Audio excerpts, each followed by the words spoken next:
welcome everyone to the HB2 Mid Game Podcast. My name is Matty Thompson. Of course, I'm with Coach John Crawley. Good episode for you guys today. We had an interview with Matt Thistle, class of 2016, three-time captain, 100 guy. We are going to talk about this past weekend. You guys were up in New York all weekend with Hobart for a conference game, and then a quick filler with Cornell, the defending national champions. No game to kind of look forward to with the bye week, so we're going to talk about how we kind of handle the bye week. Sure. But let's start with what happened yesterday with Cornell, who is the number 6 team in the country now. We played them; they were number 7. Let's see. Over and against, he had kind of stood on his head with 15 saves. Sure. He got peppered a lot, but he kind of came out with a solid performance, I would say. Kind of tell me how you thought the Cornell game kind of went. Yeah, you know what? When you go against a Cornell team, first of all, I just have so much respect for Cornell, their coaching staff, and the tradition there. Right? I think that it's clearly a place that's built on a certain culture that's been established for a lot of years, and I think that ultimately when you play them, you see it in action. It's not just something that they talk about. It's not just something that shows up every once in a while, and it's not just something that just was there last year when they won the national championship. I think it's consistent, and you're going to get a team that's going to play really hard. I think that's what we knew we were going to get. Walking into that game, and I think that's what we got. I thought they got off to a really hot start. I thought that they dominated us off the ground, frankly, in the first half, and I think that ultimately has a ton of effects, in the game. More possessions for them, less possessions for us, I think our guys felt that, and I think that they played fast, faster than some teams that we've seen in the last couple of weeks play, just in their transition offense, in the pressure that they played with on defense, in the way that they moved the ball, and our guys struggled with that in the first half, and I think it was a little bit of a punch in the mouth, and I was proud of how we responded in the second half. I thought we just scrapped a little bit harder, played a little bit harder, and started to bring the ground ball battle at least a little bit more in the right direction. And just thought in general we responded well, but nowhere near where we need to be. The goal is to go in and win that game. But I think that in general, to be able to, get 2 games in 3 days again throughout this year to continue to test and challenge our team about what that looks like, because that's a voyage you've got to go on if you want to get to the ultimate goal, which is to win on Memorial Day weekend and win in your conference championship. That's a challenging thing.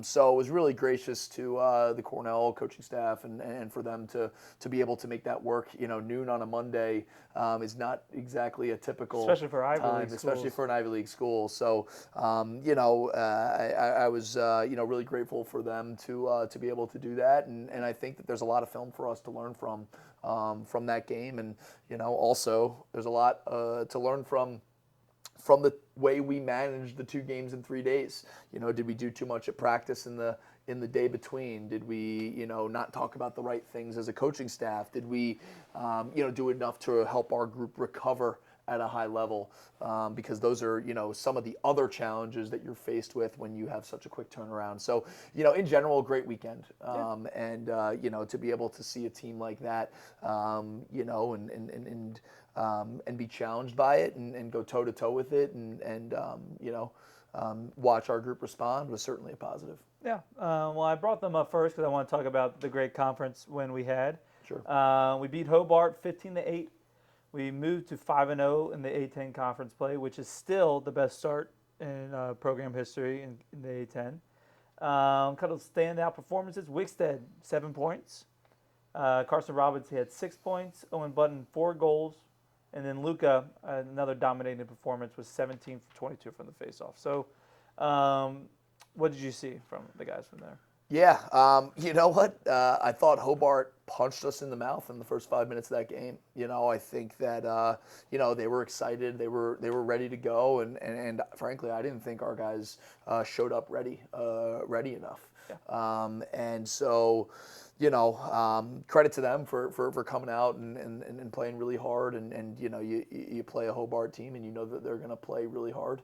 We saw that right away. And we felt that. And really what I was most proud of our team from that game was how we responded with a level of poise. I think sometimes, you're going against a team that's frankly, flying around and at home and senior day and got nothing to lose and all these different things. And, you're getting ready to, I think human nature puts you in a spot where you're like, all right, we're getting ready for our conference tournament. And you start to overlook the now. Yeah. And I think that we saw that in our first 5 minutes and really our first quarter of that game. But to see how our guys responded to that and remained poised, I thought was a really good step in the right direction for our maturity and our experience. And you mentioned some of our attackmen and our attackmen I did not think got off to a very good start in that game. They learned the lesson of remaining aggressive even when you make a couple mistakes. I think it's sometimes it's a tough thing. Sometimes, I think everybody, in sports, ultimately, you want to be perfect. You want to play the perfect game. And reality says that's not always going to happen, right? I think that, there are going to be times where you're going to make a mistake on the first pass that you make, and how you respond to that and how you remain mentally tough enough to still be just as aggressive as opposed to all of a sudden be like, okay, I don't want to make these mistakes, is a really important lesson to learn. And I think that, we watched our attack grow up a little bit with that. I thought that, I was proud of the way Carson, Wicks and Owen did that in that game. And then, another dominant performance by Luka. He's just proving to be really steady, really consistent, and he's just doing an excellent job of keeping us, or allowing us to remain on runs when we score a couple. It allows us to really know that, all right, we could end up with the ball, back to back times if we're just efficient on offense. And so, in general across the board, it was great to be able to get, some of our seniors and some of our, second group into that game, and in the end of the third quarter and early fourth quarter and throughout the fourth quarter, and again, similar to the week before, the starters did enough to be able to get us to that point. So just in general, I've been proud of how our group has responded to a little bit of success within our conference. But every game you're going to have another lesson to draw from it. I think that ultimately the reason you play these games is to continue to get challenged, to hopefully find the best version, at the end of the year. And I think that we're still looking for that. I still think that there are things that we need to continue to get better at. I think that we need to be cleaner in the middle of the field. I think we need to be a little bit cleaner, with our shooting and our passing. I think that we're just a little bit casual at times. And I think that we've got to strive for being competitive no matter what situation, no matter who is out there, and no matter who we're playing against. Because ultimately, for us to find the best version of us is none of that stuff matters. Our opponent needs to be faceless, and our representation out on the field for who's playing and what the situation is has got to be faceless and nameless. And it's just about us working to play better lacrosse. And, sure. Over these bunch of weeks, and you look back all the way back to our out of conference schedule and some of the lumps that we took early on in the year, I do think that there's been some consistent learning from our group and some necessary experience that our guys have had, and all of that is to continue to build and become a better and more complete and consistent version of ourselves as we continue to move forward as we get towards the end of the year and into our conference tournament. Yeah, and obviously you guys are playing like that right now. Okay, no game this week. Yep. We have a bye week. How do you approach a bye week, one in general, but like also this kind of late into the season? Yeah. Obviously seven teams in the league creates for a bye weekend somewhere. So landing this late is a little bit unique. But I think that in general with any bye week, the three goals are number one, to get healthy. right? I think that obviously, you play 2 games in 3 days. You spend 4 days in upstate New York. There's some travel involved in that. We get back late last night at 11 o'clock, and it starts with us getting healthy and making sure that any nicks and bruises and things we do have that time to get fully recovered. So that's the first objective. Number 2 is to get better, and then number 3 is to prepare for our next opponent. And we don't want to allow preparing for our next opponent to get in the way of the other 2. Sure. So it's an important balance that we have to play. But I think it's important for our guys to, get a little bit more time to themselves right now. I think obviously human nature and especially the nature of a coach is like, all right, we've got all this stuff that we got to do. We've got these extra days. We got all these extra practices. Like let's use that time. But I think one of the most important things that we can do is actually give them some time back. We ask a lot of these guys on a day-to-day basis. We ask a lot of them in our travel and playing these games. And when we do practice, like it's a long year. And I do think it's important for these guys to get a little bit of space and to be able to, again, get healthy, make sure they're getting everything ironed out for finals coming up next week, and to be able to get some of that mental burden and sometimes the season's long and there's a lot of stress and emotion that goes into every win and every practice and every week. So I think it starts with us, getting both physically and mentally healthy to, have some time. And then, so we'll, and then it's also identifying as a coaching staff, all right, what are some things in our 5 phases of the game, right? The face-off, offensive transition, defensive transition, settled offense and settled defense. What are like a couple of tangible things that we need to address? Not like, oh, we can get a little bit better here, we can get a little bit better there. It's like, what do we need to address? And let's address them. And let's make sure that we spend our 2 to 3 days of practice throughout the rest of this week specifically addressing those things, whether that's in film, whether that's in practice, et cetera. So, we've got to identify those things and we got to keep those things simple. It's not the time in the year and to start changing systems and changing everything.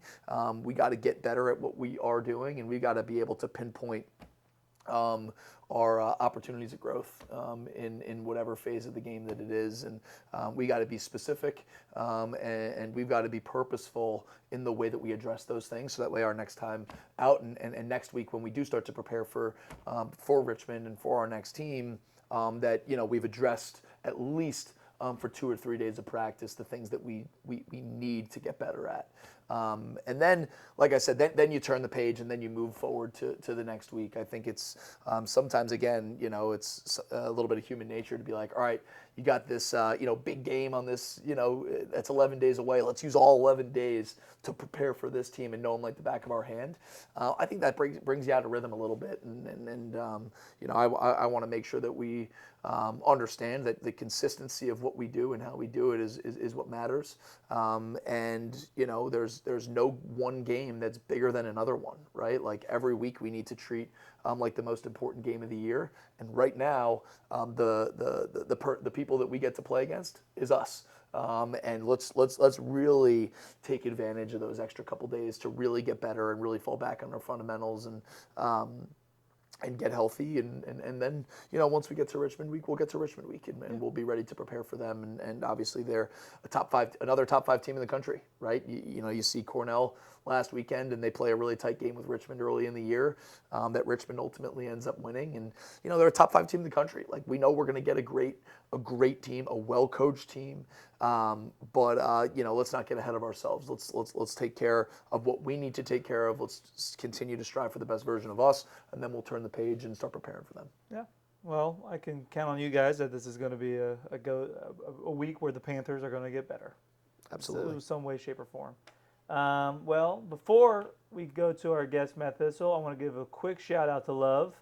Parker and Sarah Ann Green just got married this past weekend in Gallatin, Tennessee. Yes, sir. Shout out to the Greens. It was a great wedding. Congratulations. Great to see the fellas. But yeah, shout out Parker and Sarah Ann. Now we're going to jump to us talking to Matt Thistle, class of 2016 and 3-time captain. Welcome back. We are joined with a very special guest, class of 2016, Matt Thistle. A little background from Matt. He's from Chelmsford, Massachusetts. He is now the Senior Vice President for Lax.com. During his time at High Point, he was a three-time captain, member of one of the first ever classes at High Point, and he's a 100-100 man. He had 100 goals, 103 assists in his career at High Point. He was a multi-year all-SoCon player, first team his senior year. Then after college, he was drafted by the Boston Cannons and played with the Florida Launch. Well, Matt, thank you for joining us, man. How you doing today? I'm fired up to be here. It's great to see a purple wall and talk to some fellow Panthers. Well, like we said in the kind of beginning, you were part of one of that early kind of classes here at High Point. What were kind of the early days like? Was with it being a kind of a team that probably no one really ever heard of, and you guys going out and playing the UNCs and the Dukes of the world. So kind of tell me what that kind of first year was like. It was a blast. We took some bumps and bruises along the way, but we had a really special group. So, credit to Coach Torpy and Coach Tracy for bringing in, some of my lifelong friends, a lot of guys that came to my wedding and, guys I talked to all the time. And it was early mornings. It was a lot of hard work, but all of us just really bought into the vision that Coach had for, where the program would be in 2, 5, 10, 20 years. And just gave us all a huge sense of pride in what we were doing every single day. Yeah. Yeah, and Matt, obviously you transferred after your freshman year at Manhattan. Is that right? Yep. So I did. High Point didn't have a program quite yet. So I went to Manhattan College, got injured, and had a feeling I was probably going to be able to get a medical redshirt. And didn't really love the university. Wanted more of a traditional college campus kind of feel, and started looking at some other places. And Coach Torpy reached out to me, and I honestly didn't have much interest in going at all to High Point at the time because didn't really know anything about it. But he was adamant that I come down and check out campus. And at the time, it was February in New York City, so a weekend trip to North Carolina sounded pretty nice. But very quickly after seeing the facilities, meeting the guys who are already on the roster, I could tell it was going to be something pretty special. So I ended up calling Coach Torpy on the way to the airport saying I was going to come. Quickly after that, called my parents, and then they had a meltdown because they had never heard of High Point. But I told them it was going to be a good decision, and looking back now, we're all really happy that we took the jump. Sure. Now you mentioned the the special group that you were with, and obviously all the growth and the growing pains that got you there. And obviously, as you're building a program, and we talk about this in recruiting now, right? The campus speaks for itself. It's obviously beautiful. They do so much for their students. But talk a little bit about just like the class of guys that you ended up coming here with, and then going through those bumps and bruises with those guys. Like, talk about that class and just kind of your experience with them. Yeah, I mean, the campus was beautiful, as you said. But at the time, we didn't have a locker room. So the guys, in my class were all had a huge chip on their shoulder. So for us, we didn't really care. We had the worst practice times. We didn't have facilities, but we knew we were going to be able to play the big dogs in the spring. So, we were really lucky. We had guys like Dan Lomas who had never played field lacrosse before. So, us Americans teaching him the game, and then having him come out in the spring and just starting to light it up. Guys like Pat Farrell, who transferred in from Scranton, who really didn't have any Division I offers, to then go on to be, in my opinion, our best defenseman ever, who had a great pro career. Trying to think, there was just a long list of guys who really didn't get a ton of credit, but just, grinded so hard, like Nick Bittner, Rich Bird, your brother, Jeff, Matty, tons of guys. And I think it's, really cool, too, to look at what a lot of them have done in their careers. It just speaks to, the type of guys they were and how hard they worked at their time there. We have multiple guys now who are doctors, multiple guys who are Navy SEALs. So, really, really impressive group of guys that we had. And, those first couple of years were tough. No one really had played a Division I game before myself and Bucky Smith. And to take a lot of licks that first year, go 3-12, but just continue to fight and battle and, have that ultimate vision. So that, our junior and senior year to go to the NCAA tournament, to beat UVA, to start to get some of those accolades and wins that we had been, dreaming of. It was really awesome to kind of see it come to fruition. You guys, you said like you guys didn't have a locker room, and you got like, was your locker room Millis? So we were in the fall and winter. We didn't have anything, and then I think it was we got the soccer locker room in the spring. Oh. But I think at the time the soccer roster was about 32, and we had about 64. So every single guy was sharing a locker. A few of the freshmen were 3 to a locker, and soccer lockers aren't really built for helmets, gloves, shoulder pads, the whole nine. So it was tight quarters to say the least. That sounds like a pain. You coming in here, like I said before, you were a 3-time captain. What did you kind of learn as a young leader, especially with this program?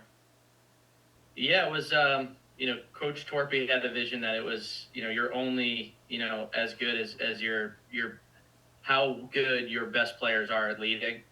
So he really challenged us to he didn't want to talk in huddles. He didn't want to be the ones telling us to get on the line and run when we weren't having a good practice. He really wanted to be driven by the players. And given that the average age of our team, our first year was 19, it definitely required a few guys to step up. I was very fortunate to have teammates that I loved and, wanted to lead and step up for. So it definitely taught me a lot about responsibility, a lot about accountability, communication skills, a lot of things that, I attribute to, why I've had success in my professional, career going on. Now, so you mentioned your first year, you guys taking some licks. Like, what were maybe the moment or the game that you felt like, all right, we're seeing the progress that we need to see, and we are going to turn the corner to be able to, get into the NCAA tournament for those years and kind of turn the page on maybe some of the lack of success, and when did you guys turn the corner? In the first year, believe it or not, I think it was our second game, we beat Towson, who at the time was a, every year top 20, top 10 team, historic program. So just that win alone, I think, really gave us the sense that if we put all the pieces together, we have the athletes, we have the skills. We need a little bit more experience and a little bit more maturity to do it more consistently, but we definitely had the sense of confidence early on that we could do it. And then heading into our sophomore year, I think at one point we were tied for longest win streak in the country, I think with 7 or 8 in a row. So we just started stacking wins and, really trying to forget about the scores, having a short memory, and knowing that the guys we had in the locker room, if we put it all together, we could really beat anybody. Sure. No doubt. I don't know if you have seen any games this year, but Justin Wickstead, our junior attackman, number 2, I feel like has a similar style of play as you. So how did you approach the game as kind of a smaller player, especially as an attack? Oh, I got a man crush on Justin. Wicks is a little baller for sure.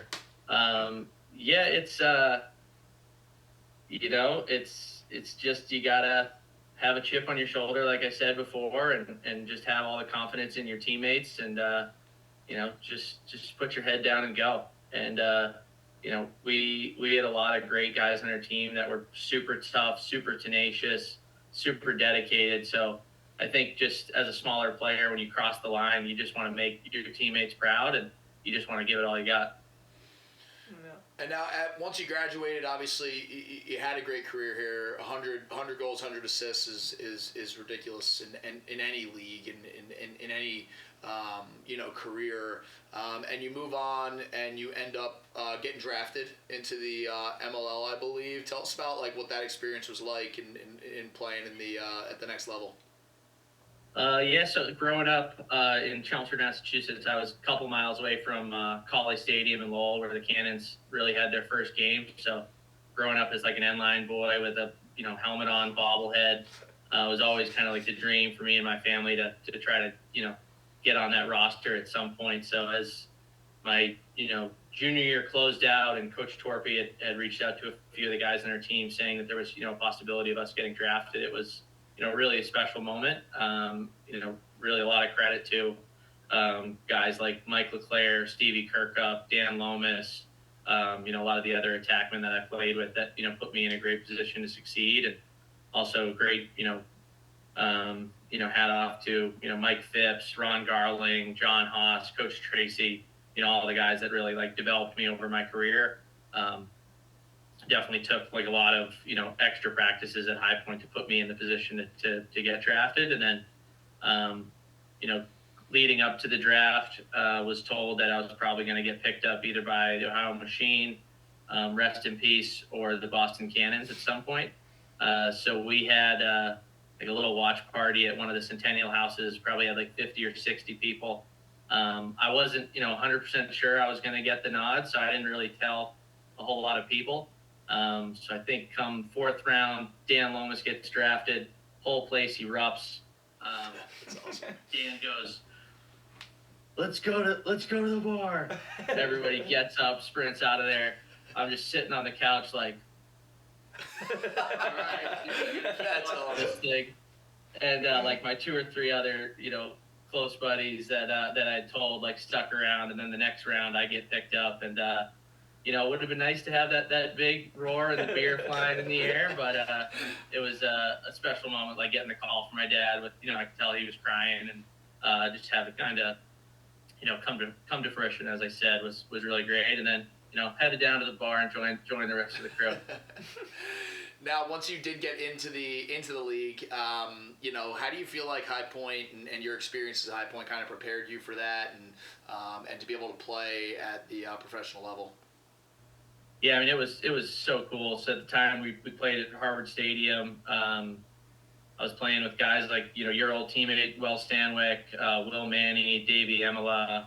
We had Justin Turry, Brody Merrill, Max Seabald, like had a lot of legends of the game on the roster. But I think just at High Point, we played UVA, we played Duke, we played UNC, we went toe-to-toe with all of them. So, getting to that next level, it was playing against and with a lot of guys that, I had crossed on the field previously. So it was a much faster paced game, but at the same time, it was, all the same guys that I had played against before. So, I would say the biggest thing is just High Point has traditionally always, faced the best teams in the country and never shied away from playing ACC and Big Ten teams. And I got a lot to thank for that. Sure. Nice.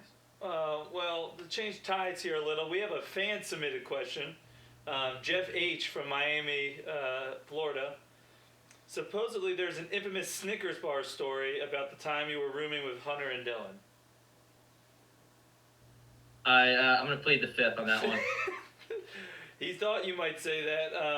According there was a half-eaten candy bar that was there for months on someone's bedside table. I would argue that it was probably a couple weeks. Okay. So still disgusting, but definitely less disgusting. It was a fan submitted question, just had to do my part. Let's see. What was the best part in your, like, outside the field? I mean, what was the best part about High Point in your experience?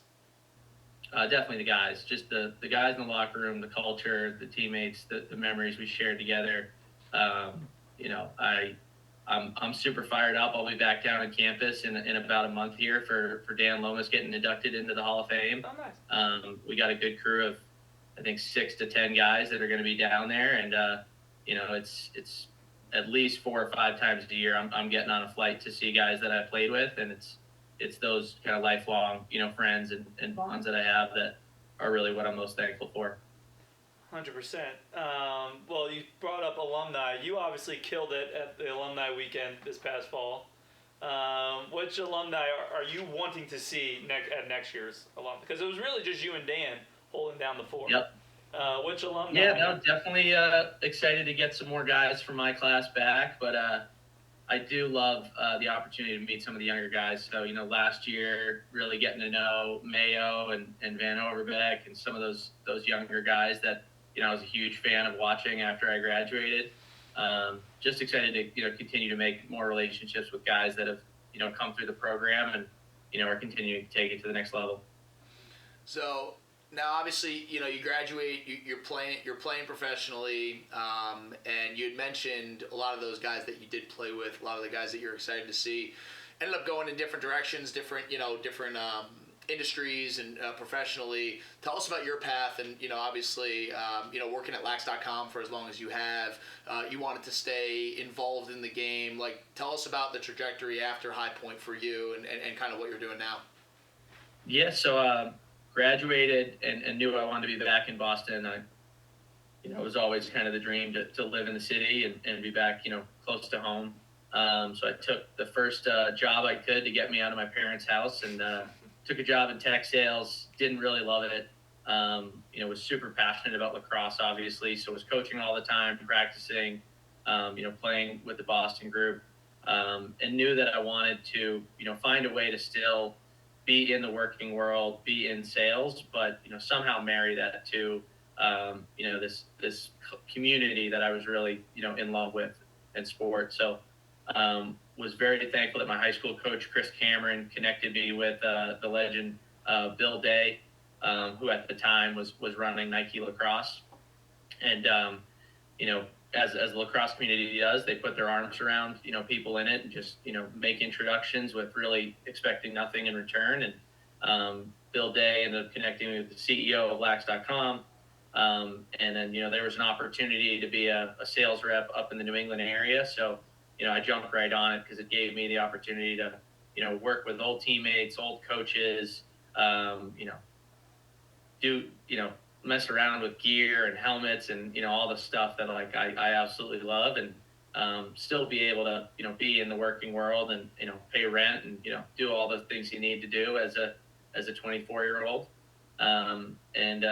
Really I just applied a lot of the things I learned at High Point, discipline, commitment, just taking care of the little details, and those just compounded over time. And I've been very lucky to kind of move up the ladder, and now I'm really proud to, run a team of 25 sales reps across the country, and, ultimately, make coaches and players' lives easier, and hopefully put some time back on their calendar to, build their brands, build their programs, and, improve the game.